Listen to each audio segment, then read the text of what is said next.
From bowling on the netball court to facilitating in the development industry to placing an important lens in the modelling industry to an amazing showcase of South Sea Islander focus show, proud Aboriginal and South Sea Islander Jemmason Power makes her debut on Black Snow.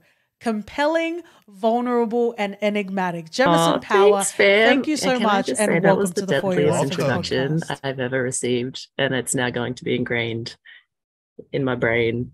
And yeah, that's so cool. Thank you for having me. No worries. You can NFT it, you can GIF it, you can do whatever you like with it. So before we get started, we'd love to take the time to honor where you're from and the land you acknowledge. Thank you so much, fam. We're saying that I'm actually, I want to acknowledge the lands on which I'm currently connecting in from, which is on Darumble country in Rockhampton, which is actually my birthplace.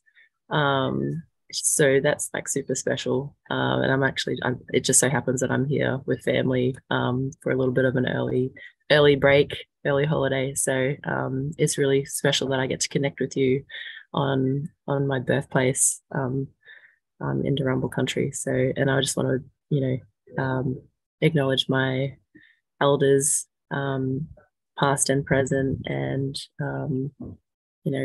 pay my respects to the work and the energy that they give me every day, and really honor the traditional custodians and where I'm coming from here, but also where I work back in Mianjin,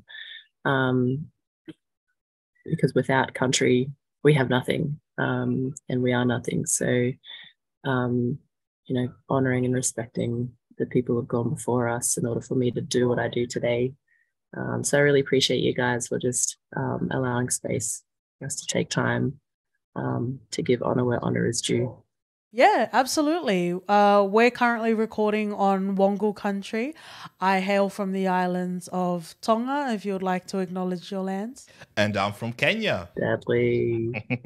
We're feeling that Pitbull, Mr. Worldwide right now. Heck yes. There's so much importance on Indigenous storytelling and really speaking with your full chest on stories that are real. And, if it's not real, we're going to sniff it out and you're going to feel it, right? Oh yeah. Amen to that. So I just wanted to start off this interview just talking about, a history that even Australians aren't very familiar with about South Sea Island people, because Black Show does talk about it. And I just wanted to hear what the process was in working on Black Snow and playing the beautiful character of Hazel. Yeah, definitely. It's by all accounts a special piece, and one that I think is it's the right time for it to come about, and I feel like as a South Sea Islander community, we're very much ingrained in our faith. We have a very strong faith foundations, whether it be in Pentecostal or Seventh-day Adventists, and that's definitely a strong theme that you can see throughout the piece in terms of the South Sea Islander values as a community. And in terms of introducing the world, like not just Australians, but the world, to our history as well, because we live and work here on Aboriginal country, and yet people don't know who we are.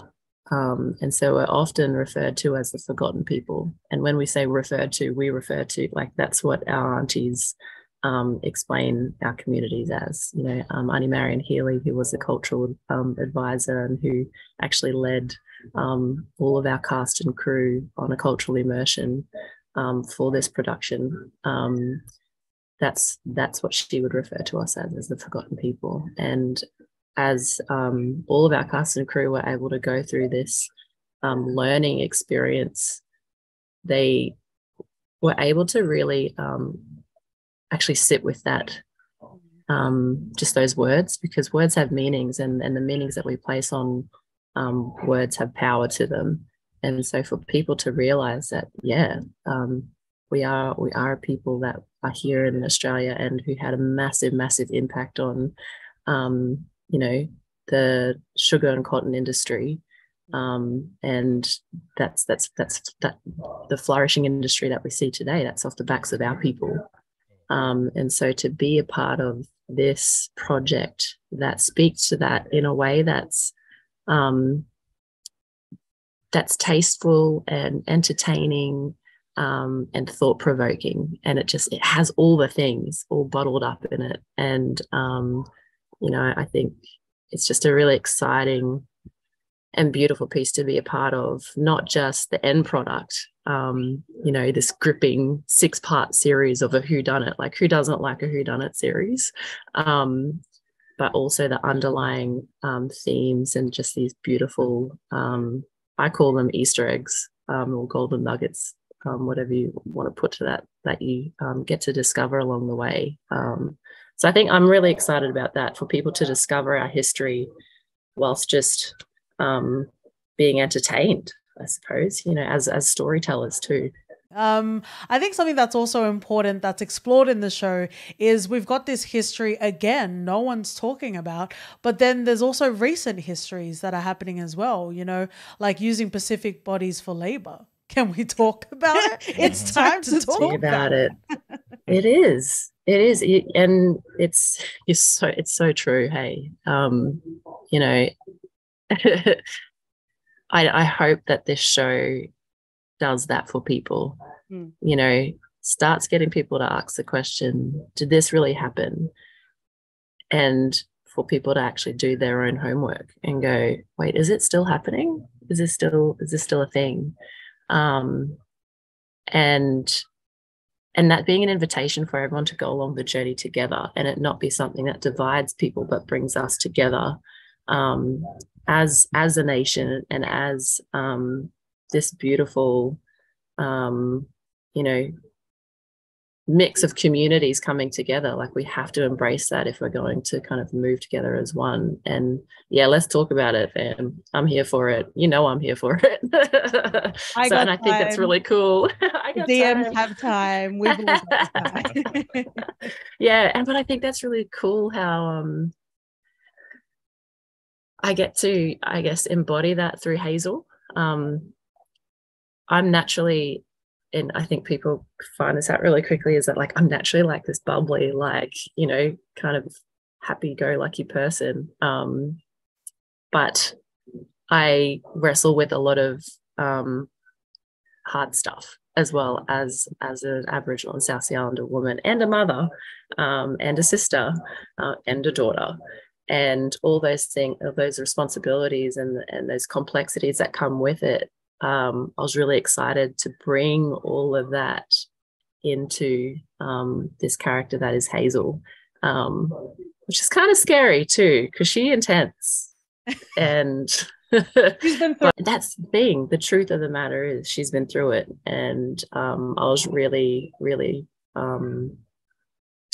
it was a personal blessing for me to be able to physically embrace all of and kind of bring that to the forefront, because I suppose in our realities today, or just our realities in general, is that you can't necessarily do that in society without being looked upon as, you know, angry. We're not afforded the space to be human sometimes. Yeah. Oh, preach. That's, yeah. What was your favorite scene to shoot? My favorite scene to shoot? Oh, the one with there's a scene, and it I'm trying to think if it doesn't spoil anything, but it doesn't. The scene where Hazel gets to spend time with her family. Yeah. And she just gets to fully sit and be in her black joy. Yes. Love Black Joy. Run it back one more time, Jemmason. Run it back one more time. Yeah, that's it. That's honestly, that's the scene. actually there's two of them, and I think, I feel like people will be able to pick them out straight away, where it's just like she just gets to sit and be in black joy, and for that to really be showcased, and for us as black fellas and people who know that feeling, like I get like goosebumps on my face just thinking of it, because it's just such a special space to be in. Because the cultural load that we carry, and I say that as a collective in this space, it's not a uniform that we can take on and like put on and take off. We carry this cultural load and these responsibilities into our work lives, into our schools, into the shops, everywhere we go. And there's this kind of, you have to have this sturdiness about you in order to kind of survive and thrive. But the one place where, many of us don't have to have that is with family, with kin, with mob, sitting around a table having yarns, eating food. A lot of it's around food. It's just being together with each other, breaking bread around the fire with the guitar, with 3 guitars, and everyone just singing. And like, that's, for me, that was one of my favorite pieces to be a part of, because that definitely, there was no acting involved in that space. It was just, I've actually felt sorry for the crew at one time, because we were having too much fun and we were like trying to be quiet in parts, and I just kept saying to the director, like, you ain't gonna get us to be quiet. But don't you worry, I cried many a tears, many a heartbreaking tears, many a happy tears. So watching all of these episodes, even moments like driving around with your aunties and going to places, what I really love about Black Snow is there isn't a fear in venturing into and saying hard to talk about stuff, being like, you see this wealth? This was on the backs of our people. You see? And just like, let's not circle around this history or thread it into something and make it a part of an analogy for people to kind of guess. It's like, it's there in your face. There's no need to read between the lines. Auntie said what she said. Yeah.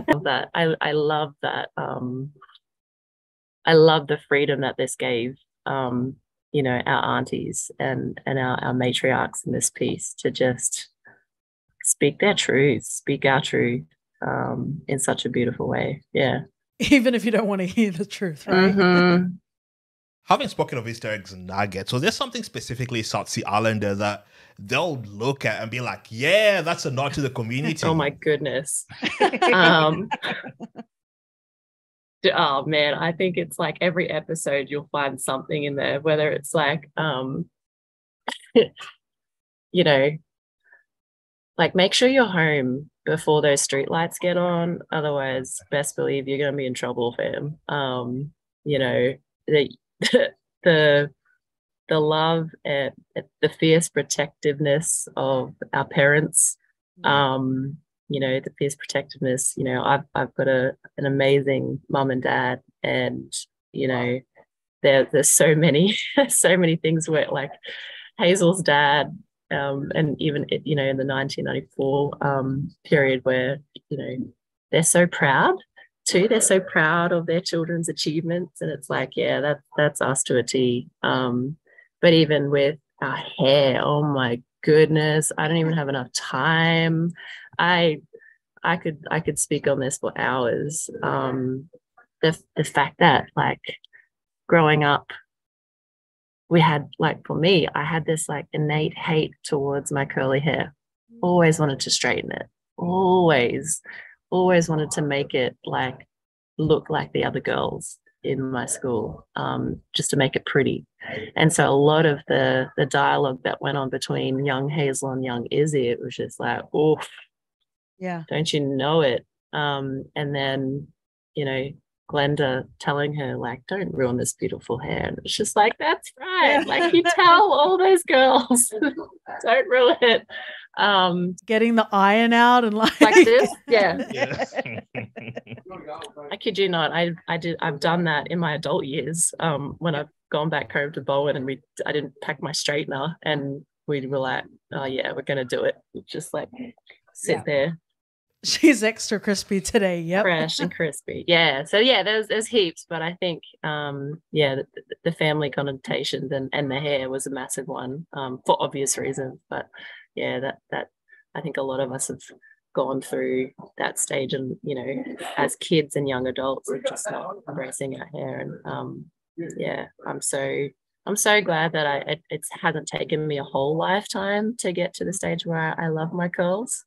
But that's been a journey in itself. So I really hope that that's a bit of a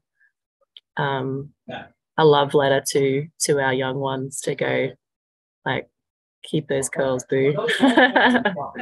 One of my favorite moments in the show was you it's an event and it's gonna go off when a guitar comes out and oh my start goodness, singing yes! Sweet. Oh. Oh, Jemmason, tears, sad tears, happy tears, generation of tears just like came down. That was, yeah. I don't even know. I can't even remember how it came to be, but we were just like, you have to sing that one. And yeah, that just was like it to a T. Like that's our community to a T. You haven't been to a South Sea event unless a guitar has been pulled out, and that song has been sung. So we'll wrap up with our final question. So what do you think will be the lasting message of the show? Oh.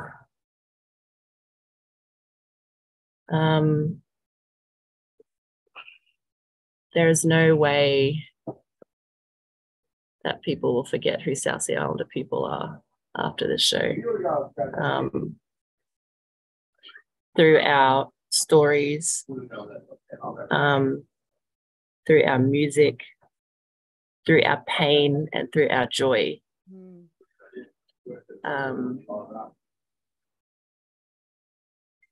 Yeah. I think this message is a beautiful introduction to who we are as a people, through our music, through our pain, but also through our joy. So I hope people feel that, not just in the scenes and through us, like our physical appearances, but also through the music. The music of Black Snow really hits you different. I was like, this music, like this was curated. Ooh. Everything of Black Snow was curated with love. Yeah. Everything, and right down to the music. Oh, yeah. Love to see it. I really did. Well, it's an introduction to the world on the South Sea Islander community, and it's an introduction of Jemmason Power, friends and lovers. This has been so amazing. Is there anything else you want to say? Anything else you want to, plug feels a bit gross and commercial right now. Is there anything else you want to leave us with? No, just that I appreciate you guys. I appreciate the work that you do in this space. I certainly, as just like this rookie, coming into this space, and seeing the love and the energy that you put into your interviews and the content that you put out. Like I'm so happy when they told me that I was hanging out with you guys for like a short, really, really short amount of time. If you want to jump on and watch Black Snow, and binge watch it too, because it all comes out, which is so amazing, on New Year's Day. And yeah, it's been an absolute incredible experience so far, and it's just the beginning. So I'm really looking forward to sharing this journey and this experience with the rest of the South Sea Islander community and the wider Australian community and the world. Like, let's just take it international, fam. Like, why not? Well, your screening, you went and screened it in the UK, didn't you? And Sundance, as well as All 3 Media. Yeah. Your socials aren't just for Luke's, I know. yeah, like we just kind of did that one on the low. Hey, like let's just fly over to London and go screen it with a whole bunch of people from all different countries. Like it's insane. I'm still trying to get a grips on it because obviously this has been my first project, acting and in the film world. So I'm just kind of this massive like sponge at the moment, trying to take it all in. And I'll be reaching out to you on your DMs just to like holler at me for some tips and hints and stuff. So yeah. Absolutely. Well, we're going to be rookie for times to come, so we can hit it up together. Thank you so much. Thanks, Pam. Appreciate you guys. Malo Alpito. Asante sana. Eso, Pam. Thank you.